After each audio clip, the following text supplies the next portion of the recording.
Hello dear viewers, IGTV जे platform ता इमरान गोपांग जो अमां सभिनी सॼणनि खे सलाम अर्ज़ आहे। अॼु जो मौज़ू आहे नारेजा क़बीले जी मुख़्तसिर तारीख़।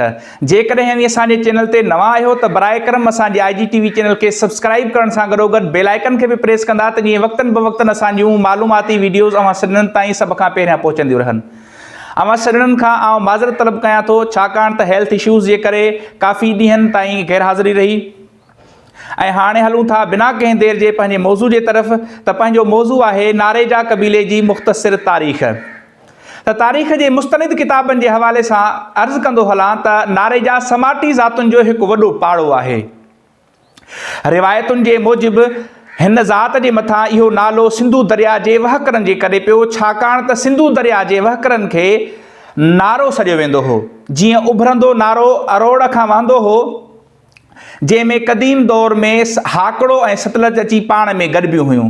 हाणे उहो सखर बैराज ठहण खां पोइ हिकु वॾे केनाल जी सूरत में वहे थो, जेको ख़ैरपुर ज़िले जो उभरंदो हिसो ॾेई कच्छ वारी पट्टीअ मां गुज़री कच्छ ऐं लाड़ जे किन हिसनि खे आबाद करे थो।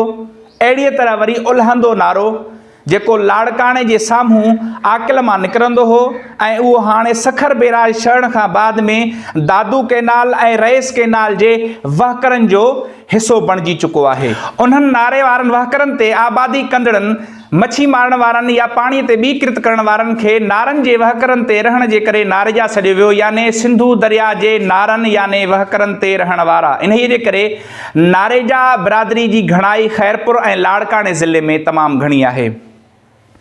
नारेजा बिरादरी समाज जे हर शोबे में पाण मञायो ऐं मल्हायो आहे, उहो सियासत हुजे या वकालत या समाज जो को बि शोबो। ताज़ो ई हाणे ख़ैरपुर खां रिपोर्ट आई आहे त हिकिड़ो नारे जो ब्रिगेडियर जे उहिदे तां तरक़ी करे मेजर जनरल बणियो आहे। असां खेसि मुबारकबाद चऊं था। उमेद आहे त असांजी हिन सिंध धरतीअ जे लाइ पंहिंजूं ख़िदमतूं ईअं ई सरंजाम ॾींदा रहंदा। ऐं आउं हीअ नंढड़ी काविश पूरी नारेजा बिरादरी ऐं उन सां ताल्लुक़ रखण वारनि सभिनी दोस्तनि खे अर्पियां थो। जेकॾहिं ही नारेजा न आहियो ऐं चाहियो था त तव्हांजी ज़ात ते ॿी अहिड़ी मालूमाती वीडियो तयारु कई वञे त असांजे चैनल ते विज़िट कंदा ऐं कमेंट सेक्शन में वञी करे पंहिंजी ज़ात जो नालो लिखंदा त जीअं अव्हांजी ज़ात ते बि अहिड़ी मालूमाती वीडियो तयारु करे अपलोड कई वञे।